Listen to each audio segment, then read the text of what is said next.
በአላህ ስም እጅግ በጣም ሩህሩህ በጣም አዛኝ በሆነው። በረመዳን ውስጥ ያሉ ሁለት እጅግ በጣም ውድ የሆኑ የዱዓ ወቅቶችን ላመላክቶ ምኞቶ እንዲሳካ ከፈለጉ ምርጥ አጋጣሚዎች ናቸውና በጥሞና ይከታተሉ። የአላህ መልእክተኛ ሆይ ይበልጥ ተሰሚነት ያለው ዱዓ የትኛው ነው በማለት አቡ ኡማማ ነብዩ መሐመድን ሰለላሁ ዐለይሂ ወሰለም ጠየቁ። ነብዩ መሐመድ ሰለላሁ ዐለይሂ ወሰለም ከሌሊት ክፍል በመጨረሻው 1/3 የሚደረግ ዱዓ በማለት መለሱ።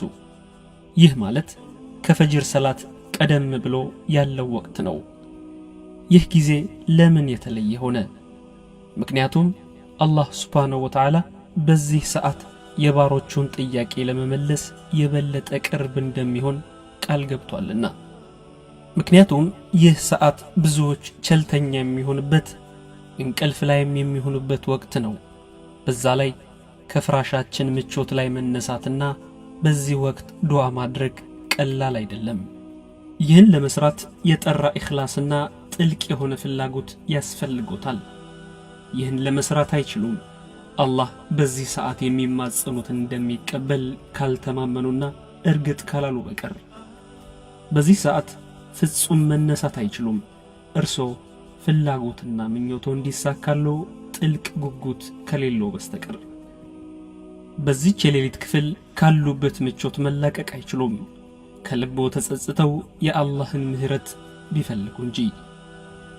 እናም የጠራ ኢኽላስ ጥልቅ ፍላጎት ኖሮት ይህን ሰዓት ከፍራሾ መላቀቅ ከቻሉ አላህ በጎ ምላሽ እንደሚሰጠው ቃል ገብቷል።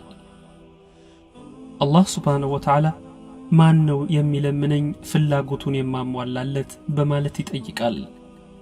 አላህ ሱብሓነሁ ወተዓላ በዚህ ሰዓት የሚጠይቁትን ሁሉ ሊሰጠው ቃል ገብቷል። አላህ እንዲህ ብሏል፣ ማን ነው የሚጠይቀኝ ፍላጎቱን የምሰጠው?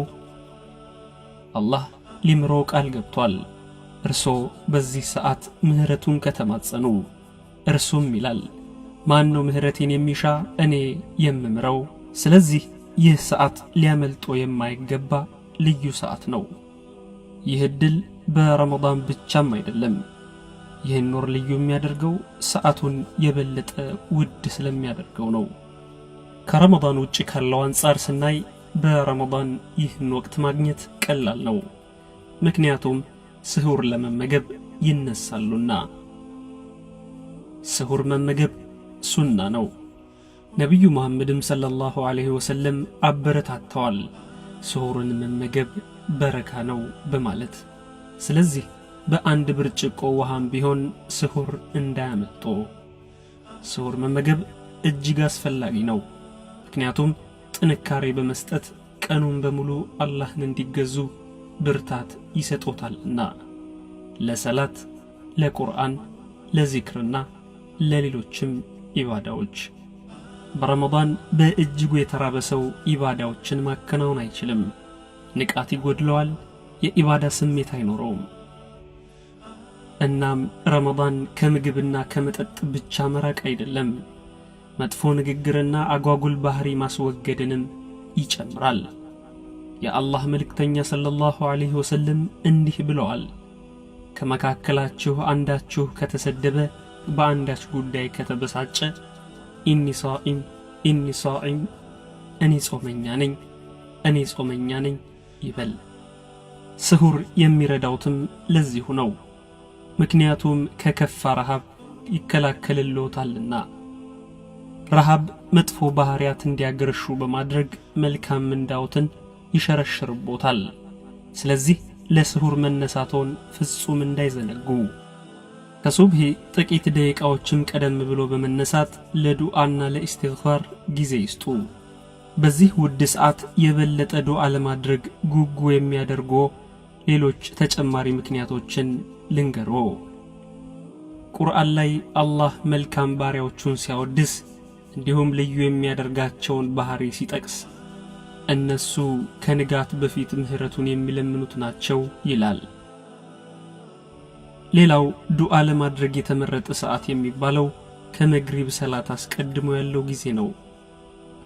ረሃቡም ጥማቱም የሰውነታችን ድካምም አቅማችንን በሚፈታተንበት ሰዓት ማለት ነው። በዚች ሰዓት አላህ የለገሰውት መሰረታዊ ፍላጎቶች ሲጎሉ ምን ያህል ደካማ እንደሆኑ አቅም እንደሌለውትም ይረዳሉ። በዚህ ወቅት ነው እንግዲህ ከምን ጊዜውም በተለየ ሁኔታ ነፍሶ መተናነስ የሚሰማት። አላህም እንዲህ ይላል፣ ጌታችሁን ተዋርዳችሁ በድብቅም ለምኑት። ነገር ግን ብዙዎች በዚህ ሰዓት ለኢፍጣር በመዘጋጀት ይጠመዳሉ። በዚህ የተነሳ ይህን ውድ ሰዓት አያስተውሉትም። በተለይ ውድ እህቶቼ እስቲ በዚህ ረመዳን ዱዓና ኢስቲግፋር ለማድረግ ከኢፍጣር በፊት ሽርጉዶን ለደቂቃዎች ቆም አድርገው ዱዓና ኢስቲግፋር ያድርጉ። አላህ ከረመዳን የተባረኩ ሰዓቶች ውስጥም የተጠቀሙ ያድርገን። አሚን። እውን ይህ ቪዲዮ ምርጥ የዱዓ ሰዓቶችን ለመጠቀም ጉጉ እንዲሆኑ አድርጎታል? አዎ ካሉ ይህን ቪዲዮ ሼር በማድረግ ከአጅሩ ተቋዳሽ ይሁኑ። በቀጣይም ተመሳሳይ ቪዲዮዎችን ለማግኘት ከስር ያለውን ሊንክ በመጫን ሰብስክራይብ ያድርጉ።